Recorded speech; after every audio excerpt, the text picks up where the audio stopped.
কবরের প্রথম রাত কেমন হবে?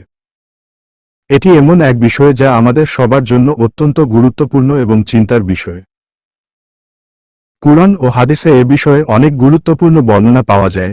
নিচে কবরের প্রথম রাত সম্পর্কে বিস্তারিত আলোচনা করা হল কুরআন ও সহিহ হাদিসের আলোকে। কবরের প্রথম রাত এক নতুন জগতের শুরু। মানুষ যখন মারা যায় তখন তার আত্মা দুনিয়ার জীবন থেকে বের হয়ে এক নতুন জগতে প্রবেশ করে, যাকে বারজাক বলা হয়। এই সময় কবরই হয়ে ওঠে তার নতুন ঠিকানা। কবরের প্রথম রাত সম্পর্কে হাদিসের আলোকে বিস্তারিত। ১. মুনকার ও নাকিরের আগমন ও প্রশ্ন। রাসূলুল্লাহ সাল্লাল্লাহু আলাইহি ওয়াসাল্লাম বলেছেন, মৃত ব্যক্তির কাছে দুইজন ফেরেশতা আসে, তাদের নাম মুনকার ও নাকির। তারা তাকে বসায় এবং জিজ্ঞেস করে, তোমার রব কে? তোমার ধর্ম কি? এবং তোমার নবী কে? তিরমিজি 1071, আবু দাউদ 4753।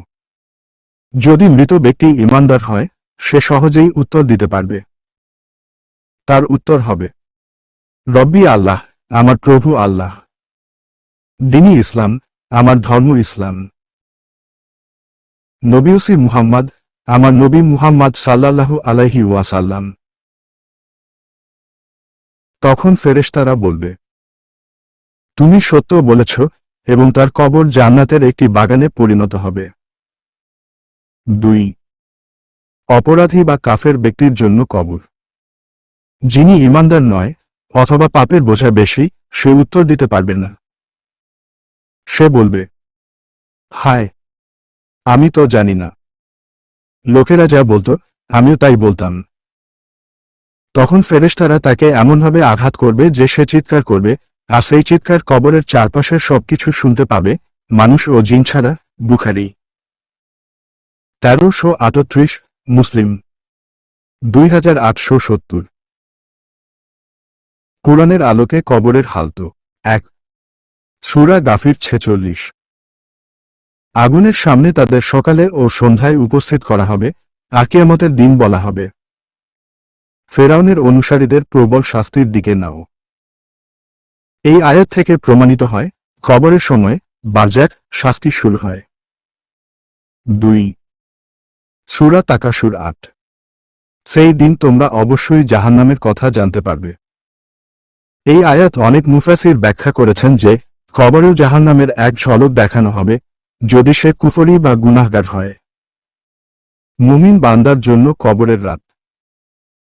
হাদিসে আছে, মুমিন ব্যক্তিকে কবর প্রশস্ত করে দেওয়া হয় যতদূর সে দেখতে পায়। তার কবরকে জান্নাতের একটি বাগানরূপে রূপান্তরিত করা হয়। একজন সুন্দর মুখের ফেরেশতা এসে বলে, আনন্দিত হও, তোমার রব তোমার প্রতি সন্তুষ্ট। মুসনাদে আহমদ। পাপী বান্দার জন্য কবরের রাত।